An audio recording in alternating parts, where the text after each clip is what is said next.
What's up, guys, and welcome back to the doctor's office. I am Dr. Carrie Knight, here to give you proper diagnosis and prognosis and everything comics and comic book characters.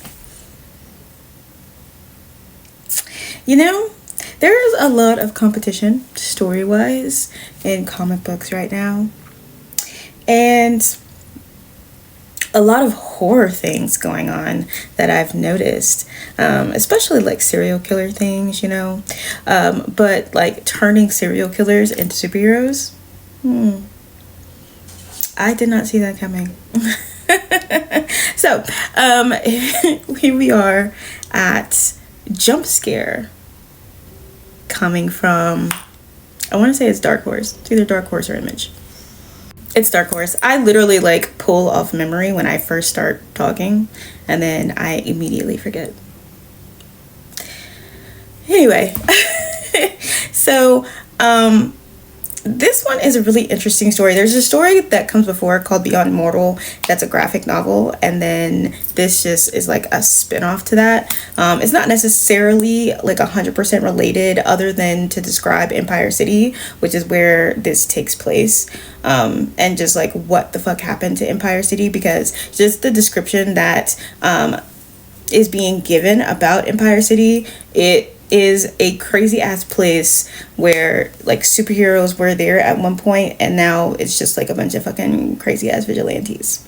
So to start out, there's a group. They're walking down this alleyway, and they get attacked by this guy who is just like in a trench coat. He opens it and he's like a monster, and he's trying to eat them. And this girl comes through and conjures a fucking chainsaw and kills it.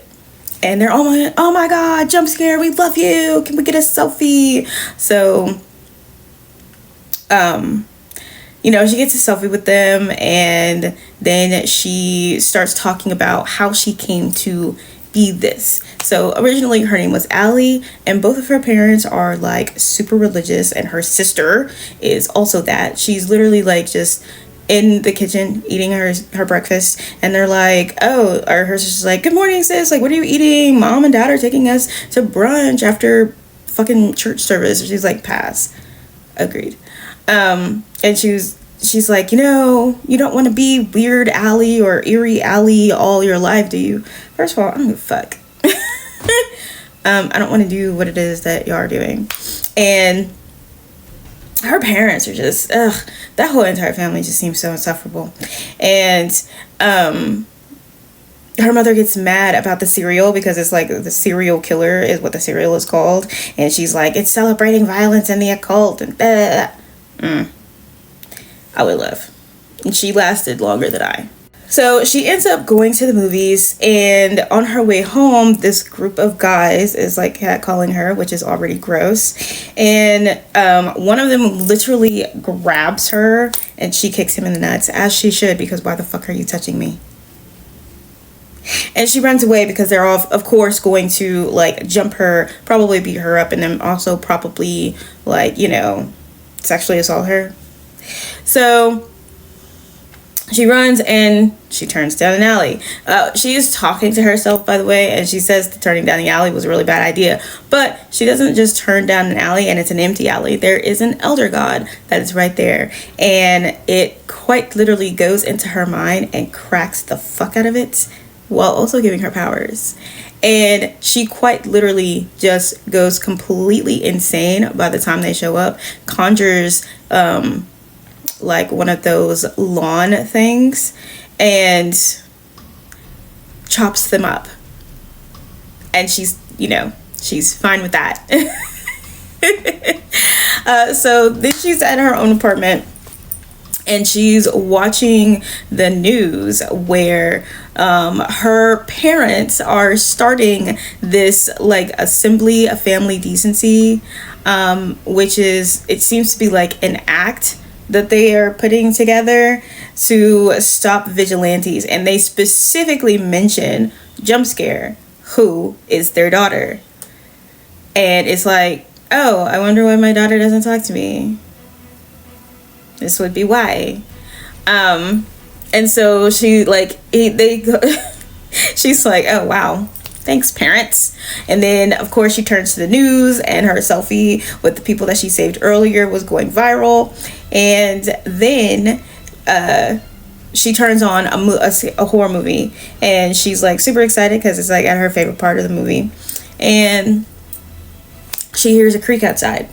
Well, she's like, somebody's going to ruin my night. So in her power set that she's describing, she describes it as she's using, she is able to teleport, but she can only teleport where people aren't looking. So it's a group of men who are outside, and they are basically like, we need her alive. This is an abduction basically, and she doesn't need to be harmed. And she's like, damn, you don't want to kill me, you just seriously? She's like, damn, you don't want to kill me, y'all just want to kidnap me. That's crazy. And she literally starts beating them up. So she has speed, reflexes, and then she has the ability, she has strength too. She is pretty fucking strong. She like punched somebody and caved their face in. But her main thing that she truly loves outside of the teleportation is that she can conjure any weapon from any horror movie she has ever seen. That's pretty fucking badass. So she's just conjuring weapons and chopping people up, of course. And after she's like, okay, so like what the fuck, what do y'all want? And he's like, oh, your parents they want you, just FYI. So she teleports there, and she goes in, and she's like, hey, and her mom like grabs her and hugs her or whatever, and then they tell her that her sister has been kidnapped and they need her to find her sister. And that's the end of book 1. Now, going into book 2, her sister Rebecca has been taken to this like location by this monster named Grindhouse, who has this kid with him and like transforms him into a monster in front of Rebecca. And she's like, oh my god, like, what do you want? Is this because of the Assembly of Family Decency? And he's just like, please, no. He's like, I don't want you. I want your sister. I don't give a fuck about you. I want Jumpscare, right? So while Jumpscare is talking to her parents, and trying to figure out like what happened, they're like, we don't know who took her, we just know that she was on her way home and someone grabbed her. And she's like, how do you know she didn't run away on vacation? He was like, she left a voicemail, she was quite literally on her way home. So they're listening to the voicemail, and she's like, somebody was following her, and then she like starts screaming and she's gone. And while they're talking, she's looking at a family photo that literally had her in it, and they folded her out of the picture so that it was just Rebecca. And it's like, okay. And she's like, you know what? Y'all can find her yourself. I honestly would have just left it at that. So she tries to go to the movies, but she's not entertained at all. She leaves, and there are these, and she wants some sweets. So these 2 guys are robbing this convenience store, and she's on the cover of this magazine. They start talking shit about her. She appears. She definitely kills one of them. The other one starts running, tries to get in the car, and then he starts begging for his life when she comes outside, and she cuts off his hands. Then she gets attacked by these 2 monsters. She is able to defeat them, and the one that's still like alive that hurts her back is like, hey, you're a Leviathan spawn, and all of the Leviathan spawn are going to be collected and harvested for resurgence and all this other stuff. So she does kill it, and she's like, So she goes to see Harbinger, who is this like super creepy creature and has like a lot of knowledge, and he's like, I know what you want. I was like, but what you like, I know why you're here. You really want to know about your sister. Your sister's been taken by Grindhouse, and he already knows that no matter what you say, you're going to show up there because you're going to come save your sister. And he's not wrong. And then Grindhouse is like talking to Rebecca, and she's like, I can ask Allie. And he's like, don't fucking call her that. Allie died. Her name is Jumpscare. And she's like, well, she's not going to come. She abandoned her family a long time ago. He's like, oh, well, maybe we can work together and make some changes. And he looks like he's about to touch her. So I think this one is actually pretty interesting. I feel like we may end up getting like Rebecca versus Allie. like just different creatures, because he's transforming them into transforming people into creatures.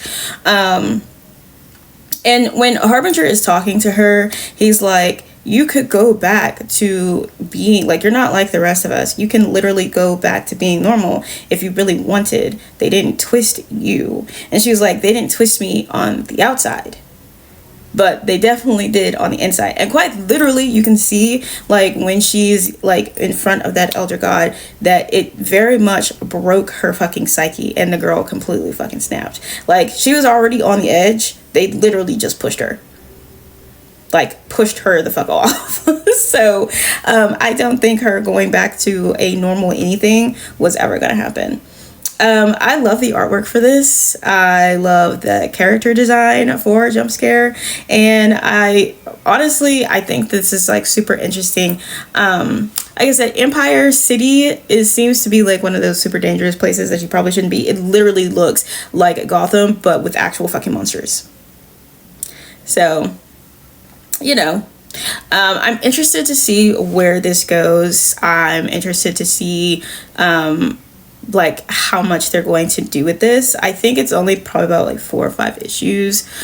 So we'll see. But honestly, like the story competition between comic book universes right now is heating up. Like, a lot of stories are ending, which makes me sad, because those stories were fucking amazing, and I hope that they do have like, you know, sequels, spin-offs, and continuations and whatnot. So but that is it for this episode of The Doctor's Office, and I will see you guys at your next checkup.